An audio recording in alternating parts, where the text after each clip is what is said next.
Tim Walz, Kamala Harris's new running mate, has become a focus of the US presidential campaign.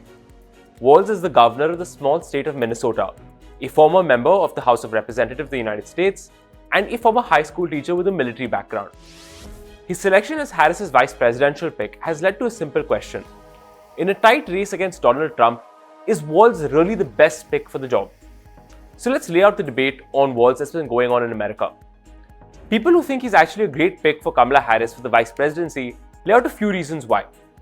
First, he brings some things to the table that Kamala Harris just doesn't.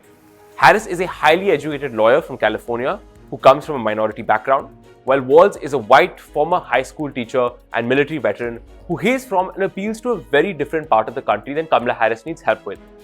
In short, he does what a good vice presidential candidate should. He balances the presidential ticket.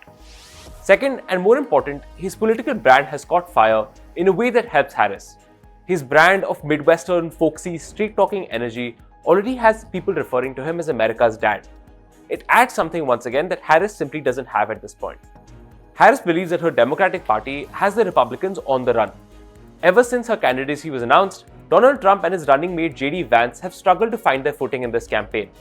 Her campaign, which has relied on online virality and star power, needs to sustain its momentum and energy over the next 90 days if Harris wants to beat Trump in the November election.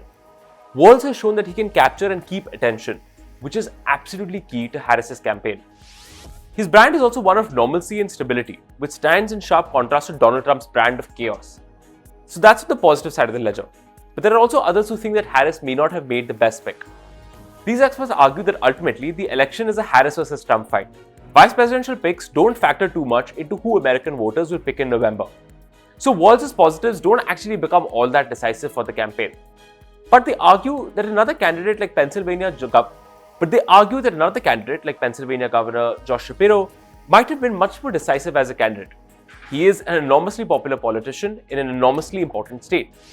Losing Pennsylvania, which is an extremely tight contest between Trump and Harris, would devastate the Harris campaign. Shapiro's contribution as a popular governor in the position of a running mate could have delivered this state. Unlike Walz, whose home state of Minnesota isn't as electorally important. But Shapiro, while popular and hugely talented, is also a conventional smooth-talking politician. He doesn't add to the vibe and energy of Harris's campaign in the same way that Walz does. As American commentator Ezra Klein put it, Harris has picked the intangible vibes and energy that Walz could offer her campaign over the tangible benefits that Shapiro offered. As the campaign plays out, we'll know if Harris and her team have made the right call.